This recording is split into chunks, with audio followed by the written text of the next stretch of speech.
So I was selected to participate in the network test for Elden Ring Nightreign, and I figured why not make a video. We were given, I think, 5 sessions across a few days to play the game for about 3 hours at a time. Unfortunately, my schedule only permitted me to participate in 2 of them, and I probably only played for around 5 hours in total. I do want to establish straight away that I have a pretty negative view of Nightreign as of now, which of course I will explain throughout this video. And I think it's also important to point out that my feelings could shift in either direction after playing the full game. I have to assume that the full release will have a lot more content than what was featured in the network test, at least I really hope it does. So even though I'm pretty confident in what I'm saying here, this is still very much a first impression of a very limited experience. Try to keep that in mind while watching the video. I'll also add here that I have not seen anyone else's Nightreign content. All information in this video is exclusively based on my 5 hours with the game. Anyway, I played on PS5 and I didn't experience any notable network issues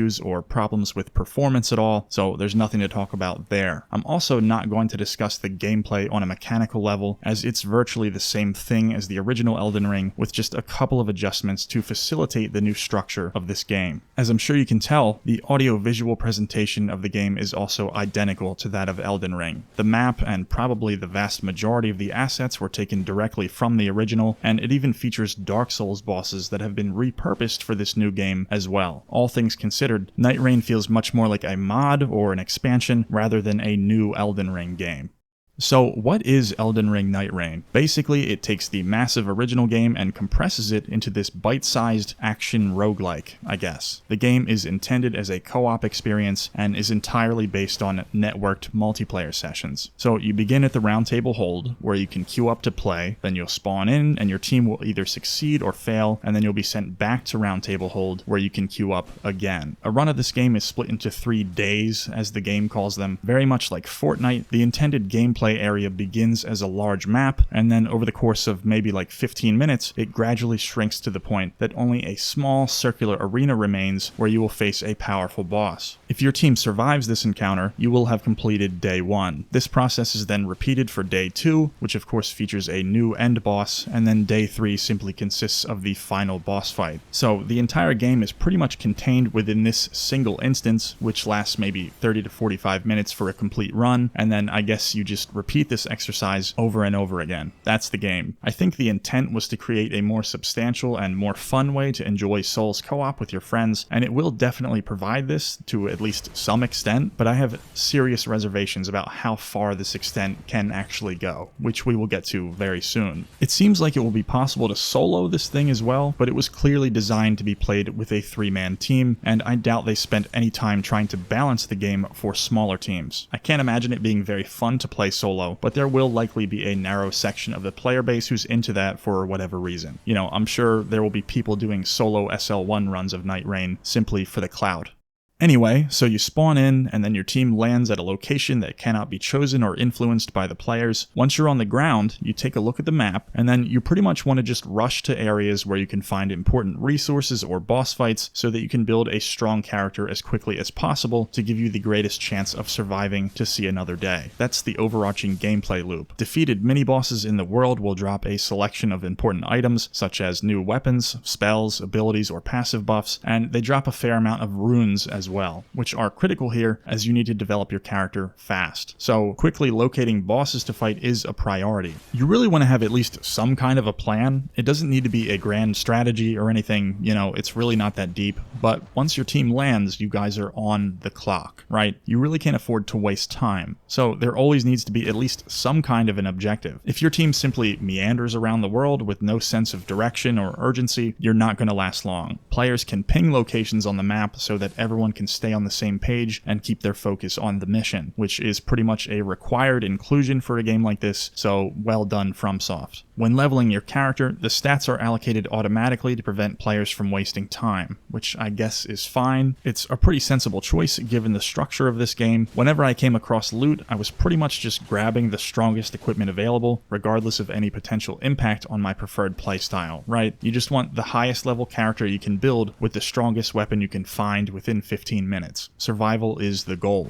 The speed and urgency of the gameplay is an interesting novelty that has potential to be really fun in short bursts, and it's probably much better with friends, but also I find it to be kind of antithetical to the intended experience of Elden Ring. You know, these games have always been slow-paced adventures where you explore slowly and you carefully clear areas of enemies and pick up all the items while you gradually grow stronger and figure out where to go, etc. This new game is pretty much the exact opposite of that, and I'm not sure it totally fits. Like, the sense of exploration that these games provide is pretty much totally eliminated here, as is the concrete character progression that drives the Souls formula. And I wouldn't say I'm biased against roguelike elements or anything either, so that's not really the issue I have. I've enjoyed my fair share of those kinds of games. As one example, I've put over 200 hours into Returnal. The distinction I'm making here is that Returnal is an excellent action game that was designed with a roguelike structure in mind from the ground up. This roguelike structure is inextricably linked with all of the mechanics of Returnal's gameplay, to the extent that it actually wouldn't be very good without the roguelike elements, because it's all been designed to fit together so tightly. It's just a very cohesive, well thought out experience. On the other hand, Elden Ring and its predecessors were designed with a very specific experience in mind, and yet Nightreign runs contrary to that experience. Like, they may be trying to squeeze Elden Ring into a mold that it doesn't quite fit. Among other things, they are removing the entire, economy of reward from the original game. As I was saying earlier, instead of pursuing specific weapons that cater to your goals and gradually upgrading them according to your exact preference across an entire game, in Nightreign, you're just picking up whatever is the strongest of the random weapons the game decides to give you in a particular run. Now, this isn't necessarily bad, but you have to admit this clashes with the intended experience of Elden Ring and all of its predecessors. And this is just one example. I'm not sure if it's a good thing to stray so completely from all of these foundational concepts. Like, these games are not action games in the strictest sense, right? There's a lot more going on under the hood that makes these titles fun, and when you strip away everything and reduce the Souls formula to just combat, I'm not sure what's left over is really that great on its own, you know? I'm just not convinced that the idea of Nightreign truly works as a game with genuine long-term potential. Elden Ring Nightreign takes place in what I thought was supposed to be a procedurally generated version of Limgrave that gets remixed each time, but I didn't really pick up on any significant variation in the placement of enemies or structures, or really in the layout of the map at all. Of course, it's technically possible that I simply didn't notice somehow, but you could tell me it was a completely static map, and I'd believe you. Now, I am desperate to assume that this is only a property of the network test, or else this is going to be a very big problem. As repetitive as Nightreign already inherently is, the absence of substantial, procedurally generated variation could be catastrophic for this game. Within 1 day of release, the code of Nightreign will be cracked, and the entire player base will be aware of the best strategies. This is a fact. I'm telling you, this game will be optimized into oblivion on day one, and without potential for dramatic variation between runs, it will quickly cease to pose any kind of legitimate challenge whatsoever. There really needs to be potential to get a drastically different experience with each run, and additionally the game will require a massive pool of different enemy types and bosses to draw from to keep the experience fresh and unpredictable. I cannot emphasize this enough. I think this kind of stuff will be extremely important to the long-term and possibly even the short-term viability of Nightreign, so I really hope they're working to implement these things into the full game. I also think Limgrave itself will grow stale fairly quickly either way, so I have to assume they are planning totally new maps to release in the future as well. I managed to beat the final boss twice towards the end of my time with the network test, and this is the point where it was revealed to me that there's a good chance this game is going to be too easy on release. Keep in mind, I accomplished these runs while playing with randoms, with no communication at all outside of pinging locations on the map. As long as you have a fairly skilled group, and I'm talking people who are merely decent at combat should be enough, and at least one guy to direct your team towards good objectives, you're probably in for a somewhat leisurely victory. This isn't the kind of thing that's going to take people 30 attempts to get a good run going. I expect successful runs to become common for most players pretty quickly. So then what? You know, what happens next? After you beat it 5 or 10 times, which most players will achieve within the first week of playing the game, if not within just a couple days, what do you do then? What is supposed to be the incentive to keep playing this? The player does get some permanent rewards in the form of static buffs and things like that, which you can equip across your characters back at Round Table Hold, but it doesn't feel like much, to be honest. So as far as I can tell, there's very little permanent progression, and really it feels like there's virtually nothing to work towards over time. Like there's nothing going on in the background to incentivize playing this over a long time period, especially when considering that FromSoft strangely removed even the option for the player to create his own character, which personally I find to be a ridiculous decision. Character creation serves as one of the central pillars that attach people to FromSoftware's RPGs, and it probably would have been equally effective here in getting players to be more invested in the game. There aren't many options to truly customize your build in any kind of meaningful or permanent sense, and there's really no way to customize your character's appearance. You are simply selecting from a list of pre-designed characters, which is great for certain kinds of games, but I don't think it totally works in this context. And moreover, this isn't going to be one of those games that you play over and over with nothing but the gameplay itself as its own reward. It's just not that good. Trust me. It's definitely going to require something else to keep people playing, and I have no idea what that could be. It also doesn't have any kind of competitive element to it whatsoever, which seems fine on paper. You know, it is intended as a cooperative experience, but really this just represents yet another incentive that this game lacks. Now, I don't know that it necessarily needs direct PvP, but, and this is just an idea, I think maybe it could use some kind of a scoring system or ranking system, you know, just something in place so that players can compete against each other on some level. It just feels like there's really nothing left to achieve after you kill the final boss a few times. There has to be some kind of incentive for people to play this for more than a week or two, and it can't just be new maps or new boss fights. Like, there's got to be something else going on here. There needs to be a more fundamental incentive to make people keep playing this game, and unfortunately, I'm kind of getting the feeling that this really might be all there is to it. You know, you queue up, you spawn in, and you try to survive for 30 or 40 minutes to challenge the final boss, and then you simply repeat this exercise over and over. That is the game as presented in the network test. And just to be clear, it's not necessarily a lack of content that truly worries me, as I'm sure content will come with time, but I do get the distinct feeling that this game simply lacks vision. Like, it doesn't particularly feel like this project was born of some awesome idea for a great new game. It honestly feels more like an arbitrary experiment that exists solely as an attempt to capitalize on the success of Elden Ring.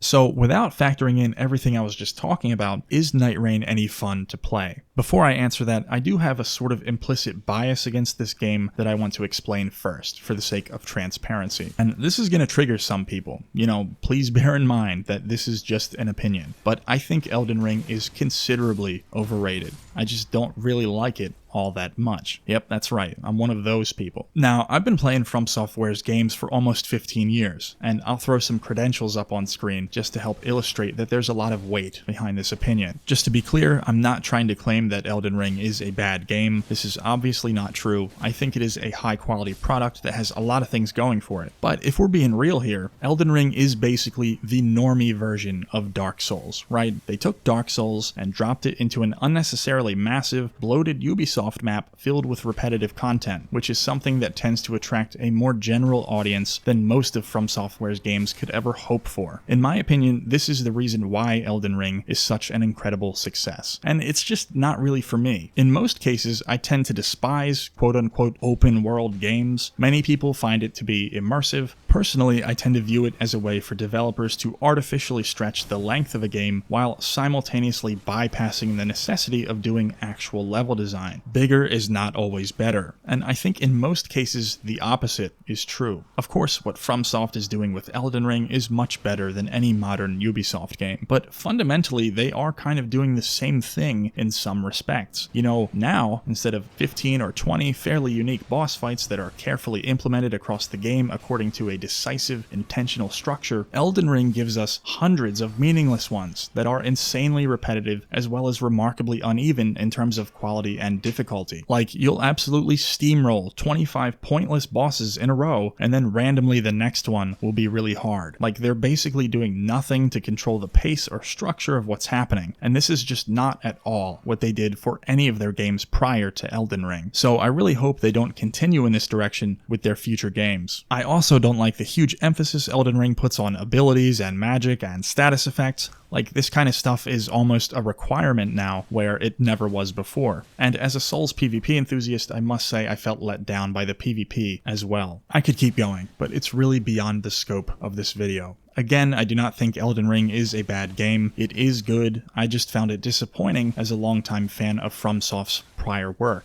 Anyway, what I'm really getting at here is that your mileage may vary, right? If you're a really big Elden Ring fan, it's possible you could get something from this new game that I'm not getting. I think maybe I'm just growing a little bored of the Souls combat paradigm at this point, and Souls-like design more generally as well. With all that said, is Nightreign fun to play? Yeah, it's alright. I had a decent time, and I confess I did tend to enjoy it a little more as I played more. There is a certain cool novelty to the idea, and there were some moments of genuine excitement. So it's definitely not terrible or anything like that. There is at least potential here to some degree. But regardless of any of that, I get a very distinct impression that it's just not going to be nearly enough. Even after just a few hours of this game, it already started to feel like it was running out of steam, you know? And after ending both of my play sessions, I did not experience any itch to play more. It feels, in some sense, a little pointless. One thing I have to mention is that I did not get to play with my actual friends or communicate over voice chat, and this is the main draw of Nightreign in my opinion. Obviously, it would have been a lot more fun with friends, and I missed out on this crucial aspect of the experience. Do not buy this game without having friends that are also getting it. This is absolutely not worth buying just to play with randoms, I promise you.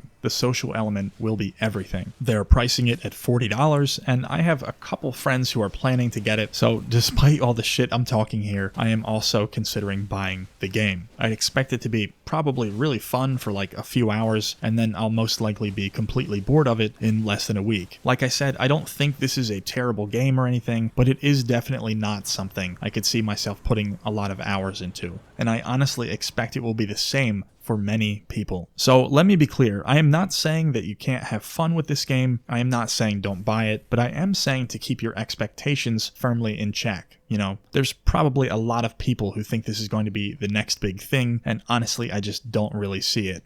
So just to finish up here, I want to say that I'm not trying to spoil anybody's fun, right? I'm not trying to be a hater or a contrarian. I am simply giving my honest opinion of this game and where it might be going based on the experience I had with the network test. It might be different in the full release, and it might be different for you in particular. If you're the kind of person who really loves Elden Ring and specifically values it for its combat above everything else it does, or if you're the kind of person who's always wanted a Souls co-op experience that's a little more interesting or a little more robust, maybe you'll really like Nightreign. As I said before, there is definitely potential here to have a lot of fun with your boys over voice chat, right? I just think people need to temper their expectations. That's really the crux of this whole video. There's one more thing I need to say about Nightreign that I am absolutely certain of, which is that Miyazaki would never make something like this. Not in a million years. So if you're really craving that next big FromSoft experience, it's not this, I promise you. And you may already be totally sold on this game, which is fine. I'm sure a lot of people feel the same way. Again, I would just caution you to moderate your hype a little bit. Anyway, that's going to be it for this one. I hope this video was valuable to you on some level. Please post your thoughts about Elden Ring Nightreign in the comments section. I'd really appreciate it if you would like and subscribe as well. Thank you for watching.